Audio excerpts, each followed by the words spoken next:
Tila isang movie scene ang sunod-sunod na pagguho ng mga gusaling ito. Pero hindi ito AI o visual effects, kundi totoong demolisyon ng mga unfinished buildings sa China. Napaka-satisfying namang tingnan ng pagguho ng mga cooling towers na ito sa United Kingdom. Tila mga paputok naman ang tunog ng building na ito habang bumabagsak.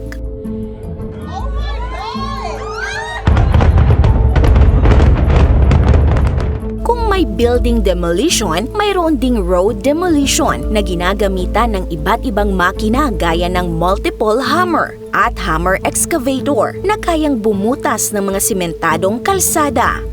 Relate na relate ang Pilipinas niyan sa dami ng road demolition. Pero ang tanong, saan nga ba napupunta o anong ginagawa sa mga waste concrete mula sa mga demolished roads at buildings? Alam nyo ba, maraming mga contractors ang nagre-recycle ng mga waste concrete at ginagawang recycled concrete aggregate o RCA. Ginagamit itong muli bilang construction materials. Pero hindi ito madaling proseso, kaya kailangan gamitan ng concrete crusher tulad nito. Kahit sobrang laking tipak ng semento o bato, kayang durugin ng machine na ito at ginagawang pino. Ang malaking batungang ito, ilang segundo lang ay pinulbos ng makinang ito.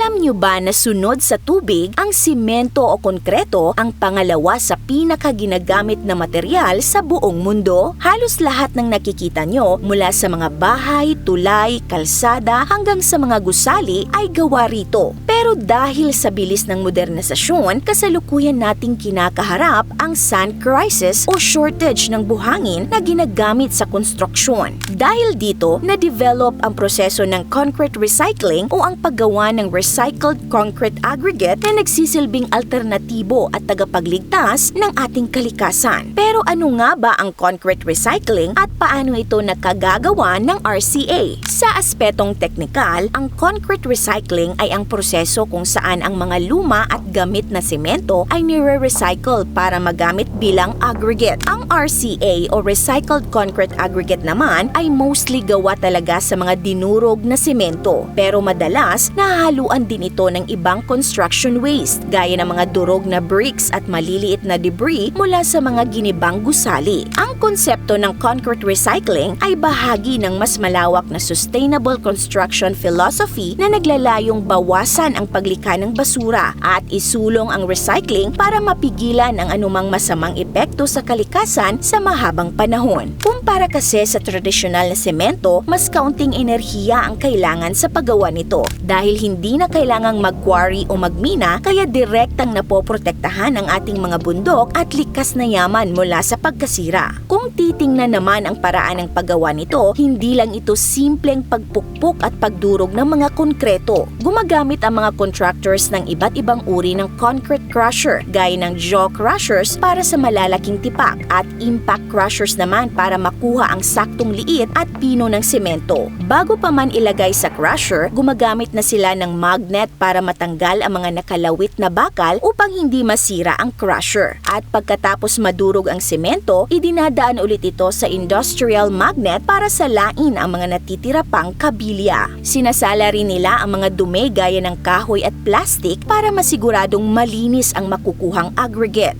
Ang mga nadurog na piraso ay isa sa ilalim sa screening para pagbukod-bukurin ayon sa kanilang sukat. Kung may mga sumobra ang laki, ibinabalik ito sa crusher para muling durugin. Pero saan nga ba ginagamit ang RCA? At matibay ba talaga ito? Ang RCA ay madalas gamitin bilang pundasyon para sa unang layer ng mga gusali, lalo na sa mga lupang malambot o laging basa. Bukod dito, ito ay ginagawa ring pipe bedding na nilalagay sa paligid ng mga tubo, dust na ginagamit na pampuno sa mga hinukay na kanal o trenches, at sand para sa landscaping at iba't ibang proyektong pangkonstruksyon. Gayunpaman, marami ang nagtatanong kung matibay ba ito. Ayon sa mga pag-aaral, ang recycled concrete ay may sapat na structural integrity basta tama ang pagkakaproseso. Sa katunayan, ang RCA ay may mga residual unhydrated particles na nagre-react kapag nahaluan ng tubig at kalaunan lalamunan ay nagkakaroon ng self-cementing properties. Kapag ito ay ginamit bilang pundasyon ng kalsada, ang mga particles ay kusang nagdidikit-dikit at nagiging isang matibay at solidong layer. Dito sa Pilipinas, unti-unti nang nakikilala ang RCA dahil sa mga kumpanyang isinasama ito sa kanilang construction services. Hindi lang ito usapang eco-friendly dahil kayang-kaya nitong bawasan ang material cost ng 10%